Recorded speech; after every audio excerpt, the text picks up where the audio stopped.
Happy Women's History Month, everyone. As we celebrate the contributions, the strength, the love, the countless accomplishments of women to our society, I would like to say that I'm honored to get to know and work with some amazing women here at CPE. As a man, I can't even pretend to understand everything that you have endured, particularly working in professions that can be so misogynistic.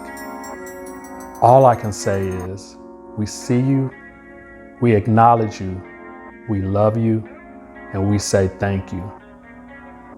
I'm so excited that in Women's History Month, I have the opportunity to share a story of courage, strength, and endurance. As we talk about the 68 percenters of CPE, we have the fortune to truly get to know some sheroes up close and personal. When I first started here, I wasn't sure how my experience would fit in with the experience of the others from this team. Federal agencies are different from state and local agencies, and I had just a little smudge of self-doubt. And then I had a Zoom with someone who was so intrigued about my background and wanted to just soak up as much knowledge as she could. One of our first conversations, she was so honest and upfront and said, "Sean, I just didn't know about all of the history, but now I want to learn." That impressed me so much, and in fact, when I thought about how I was going to do this series, she was the first person I called to talk about it. We've never met in person as of yet, but I am proud to call her sincerely a friend and a shero. Her story embodies all of the qualities of womanhood. There's ups, there's downs, there's sadness, and there's joy.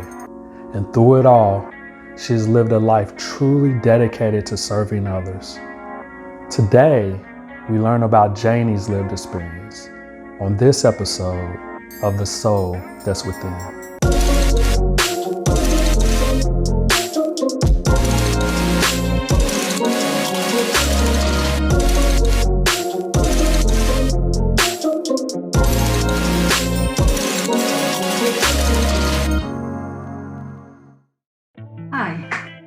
My name is Janie Schutz, and I'm a relationship manager at CPE. And I've been asked to share a little bit about my life experience well before being in this role as relationship manager, and really well before spending 32 years as a cop in 3 different states. And part of me is excited to tell you a little bit because I really believe that there's such power when we're brave enough to share what made us, what experiences in life made us who we are. But there's also a little being terrified at the same time, because there will always be potentially someone that looks at us that, for what I might think made me, others might look at me and think of some form of ridicule, something to potentially drag me down, make me feel bad about myself. The only good thing about who I am now as a person is I've worked really hard, struggled sometimes, at trying to just not care what someone else thinks about me. Because ultimately, somewhere deep inside me, I know the only thing that matters is what I think about myself and how I sort of live with myself. I know as I have done some public speaking in the past, I try and joke around and tell people, well, I'm old. I'm sort of on the downward side of life. And with that comes some freedom in, again, speaking your heart and mind and not being afraid of it. And so in thinking that way, I'm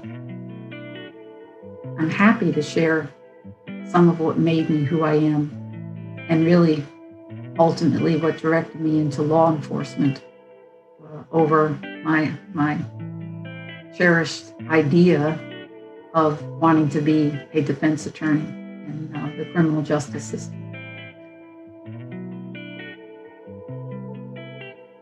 There are people that would listen to some of my story and they'll think, oh, that poor child. She was such a little girl and, she had to grow up too fast. And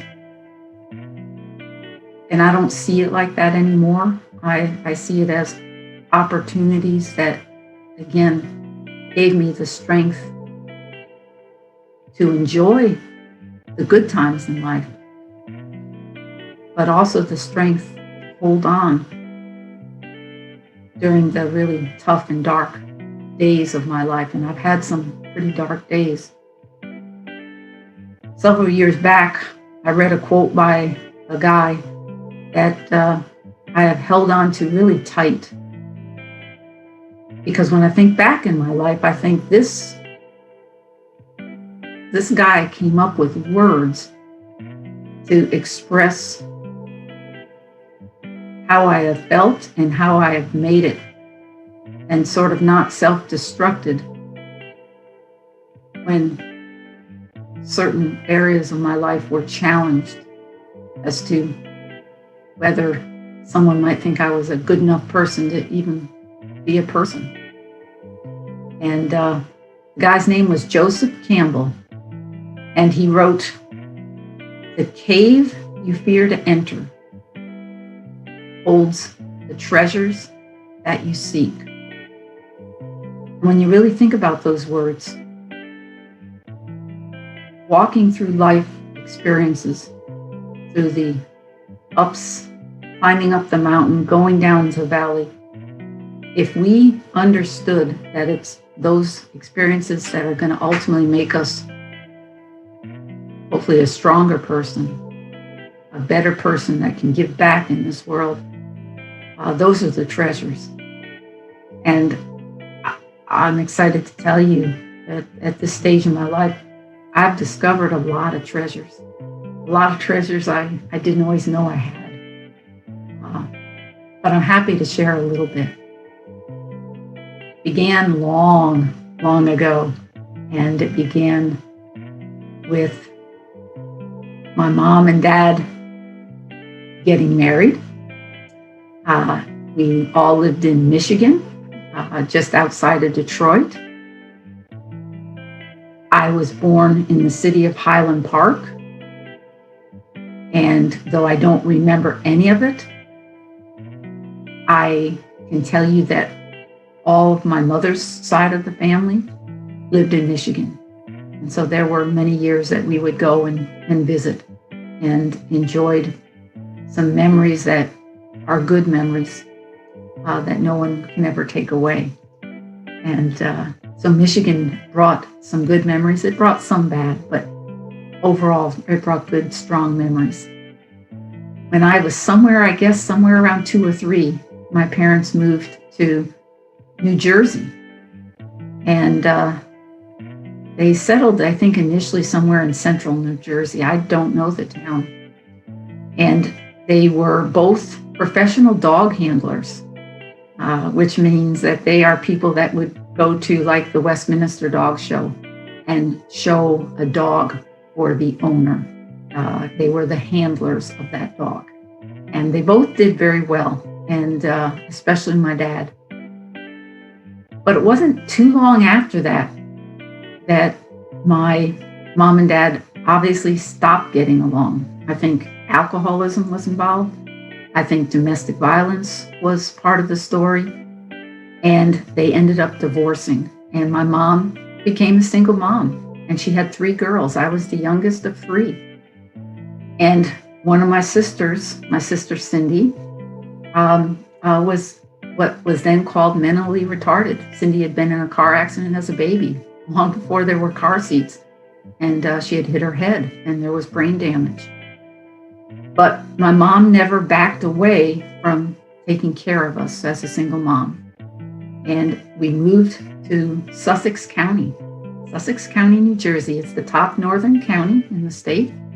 and to this day is still considered one of the premier farming communities that the state of New Jersey has. There's still dairy cows in Sussex County. And I can remember living in a very little apartment there, but that's all I can think of as far as memories. I don't ever remember seeing my biological dad again up until I was probably around the age of 7.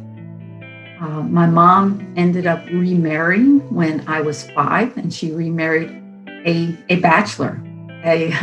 He was a bachelor. He was in his mid-30s, and he married my mom, and he took on 3 kids. Again, one that was disabled. And that man, his name was Pete. Pete never looked back.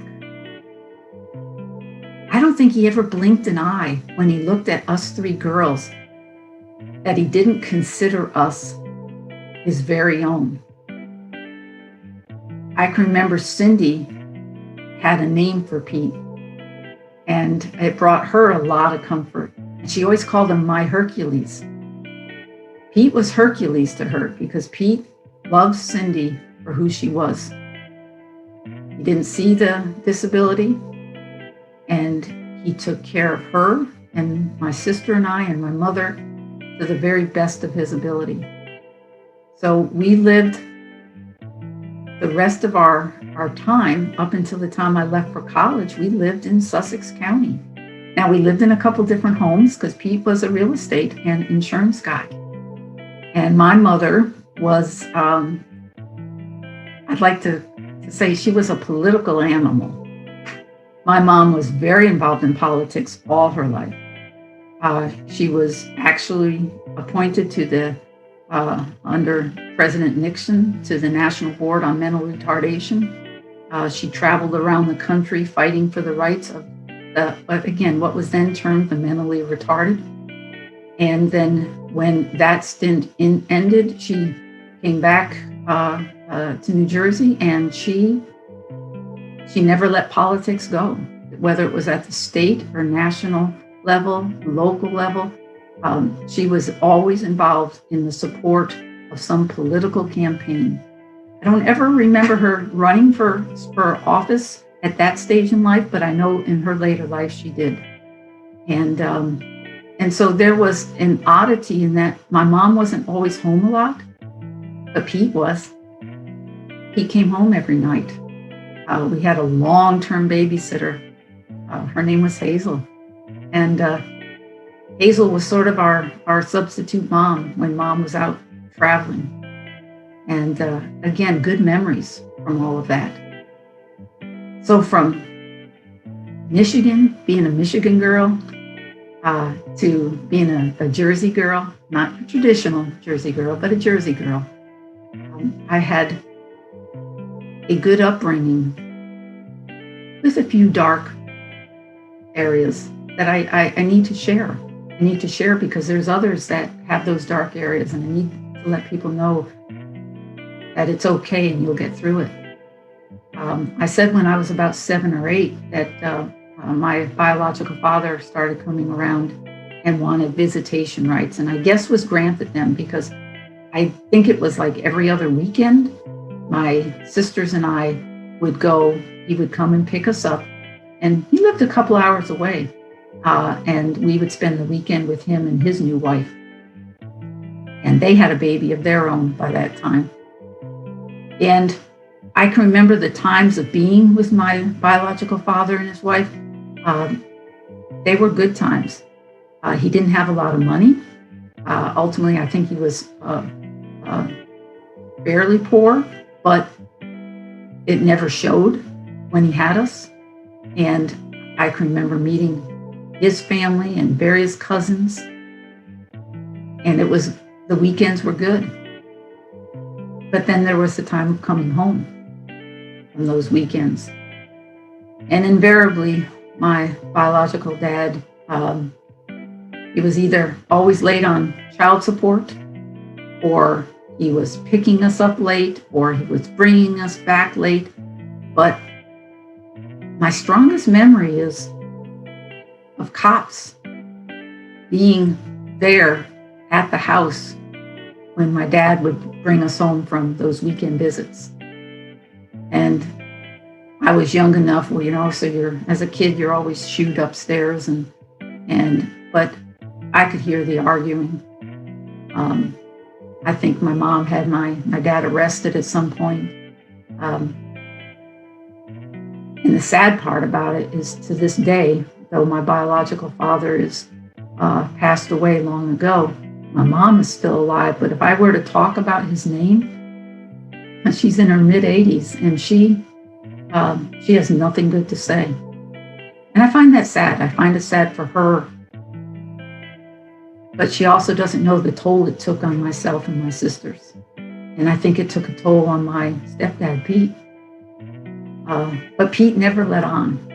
Again, he was just that slow and steady guy that did everything right. I can't think of a time in my life where he did something wrong. Well, maybe once. He took me out to get my driver's license, and just before the test, wanted to make sure I knew how to do a K-turn. I'll never forget that. And he taught me how to do a K-turn by going off-road, by using some of the side of the road to do the turn. And I thought, that's great. So I went to get my driver's license and went out with the instructor and came back in tears because I had failed my test. And I had failed my test because I did the K-turn by taking the vehicle off the road and not just staying on the roadway. And I laugh now, but boy, you don't want to go back to high school and tell people you failed your driver's test, but I did, and got past it. But gosh, if that's the only thing I could think of that Pete sort of misdirected me on, I'm a blessed woman to this day. Pete was my tower of strength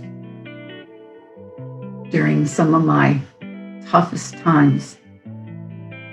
And I was so proud to be called his daughter that when I was 18, I had taken upon myself to hire an attorney and pay the attorney myself. And I did a legal name change.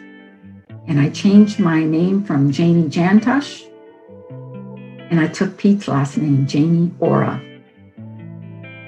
And I officially became an Ora. And I put that legal notice in a Father's Day card. And I watched him open it. And I watched him tear up. It was probably one of the best memories. And I hope for him and his life that it was the strongest way to tell him how much I loved him, how much I respected him. And he just made me into who I was. And I was just so proud. It still makes me smile to this day. And again, Pete passed away a long time ago.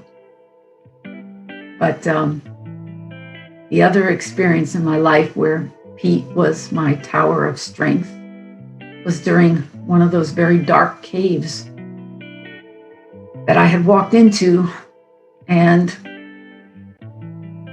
I didn't know how to get out. When I was 14, my parents sent me back to Michigan, just me, to visit for a couple of weeks with my cousins and my grandparents and my aunts and uncles. And they lived on a lake. It was a great setting, and I was so excited to go.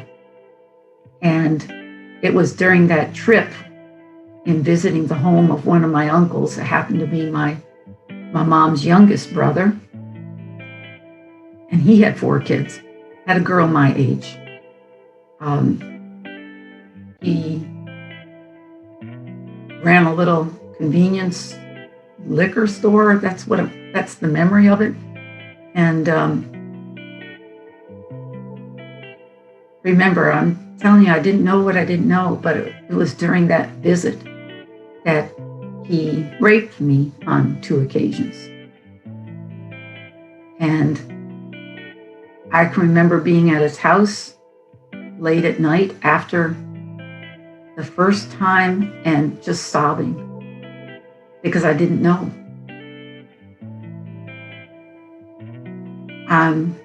I've lived with a lot of shame for being the age of 14 and never telling anyone. I never told until I was 21. And had not I been told that at the age of 21, when I was in college, that this uncle was going to come to New Jersey and stay with my parents for a while. He had divorced his wife, was down on his luck, I was told, and he was going to come and stay with them for a while. And my dad, Pete, had called me up and told me that this uncle was coming. And I knew right then and there that I had to tell Pete what had happened to me when I was 14. I told him about what the uncle had done. and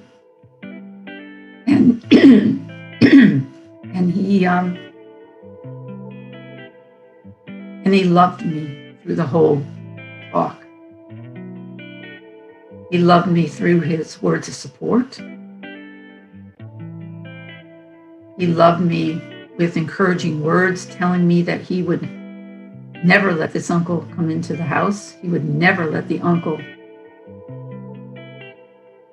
be near my sister Cindy. And that had been my impetus for telling him. Cindy was in the house. Cindy was disabled. Cindy would have been his prey. And I couldn't let that happen to Cindy. And Pete believed everything, and he protected Cindy. However, he knew, and I knew, that I had to call my mom and tell her. Now, again, I was at college, went to Michigan State University, and that might be for another time. So I was far away from New Jersey. But I called up my mom, and I told her the story. And this is where the cave got the darkest. My mom didn't believe me. She immediately told me she did not believe me. And her final words to me in that phone call were, and I'll never forget them, "Don't ever come home again." So I'm 21 years old. I'm in college. And my mother just told me, "Don't ever come home again." If I had ever believed at 14 that it was my fault, which I did, that I was raped and it was my fault, my mother just cemented that idea in my head. And if it hadn't been for Pete's acceptance and support, I would have been, I don't know if I would have been. I was that shocked, hurt, depressed, panicked, probably needed psychiatric help. That's how deep it went. But I had my fiance at Michigan State. He had known, and I made it through. And some people, when I go back and I think of the quote I started off with, "The cave you fear to enter holds the treasures that you seek." I entered this dark cave of being a victim of a child sexual assault. And at this point in my life, it's because of that experience that I've been able to help others. I've helped them through my speaking to them. I've helped them through counseling, one-on-one with them. And I've helped law enforcement officers understand how to do a proper sexual assault investigation, because that was what I taught.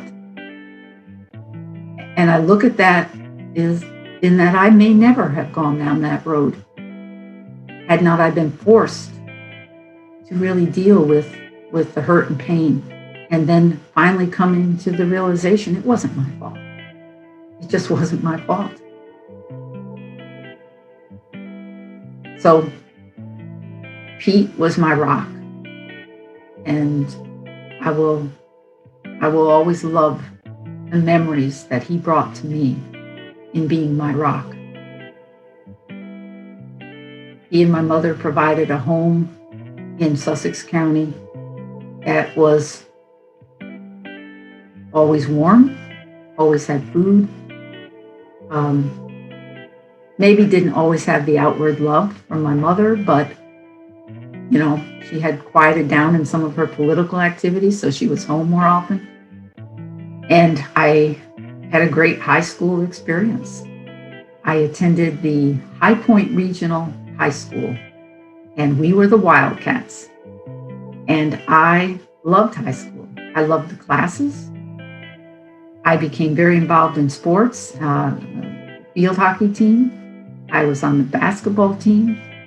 I became very involved in the student council all 4 years. And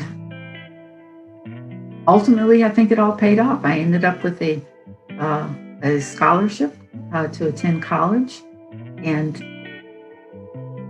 it was all good. And yet, at this point in my life, as I think of my story, I think of so many blessings that I had. And I think of high school, and I think of so many struggles that others may have had. And I just have to remember that there are always people that have struggles. And they talk about, can you walk a mile in someone else's shoes? I didn't have that experience growing up of having to, but I have thrown myself into life by trying to understand other people's lived experiences.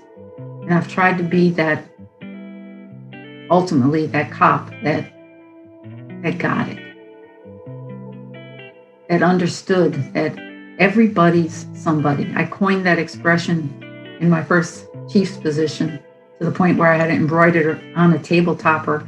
So when we did public presentations, not only did it say the name of our department, but the motto I wanted to be known by was everybody's somebody. Everybody is somebody. And I truly believe that with all my heart. And as I was preparing to go off to college, I knew long before going off to college what I wanted to do with my life. I wanted to be an attorney. From the age of 12 on, that's all my parents ever heard about. I want to be an attorney, and I want to be a defense attorney. And I expressed the idea of defense attorney because even at that point, there was something from my studies, from who I was, from probably experiences that I was seeing in real life that told me that people don't always get the same experience in court.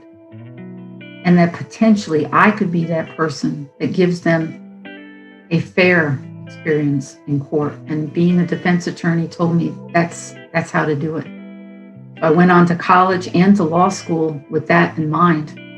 Got a little diversion after the first year of law school and ended up turning into law enforcement. But again, time for another story. But I think it's important to understand that the more I know about others' life experiences, the help it gives me understanding my own life experiences. And when we understand each other, that's the beginning of a conversation. That's the beginning of a friendship. That's the beginning of a tightness between people where you become best friends maybe.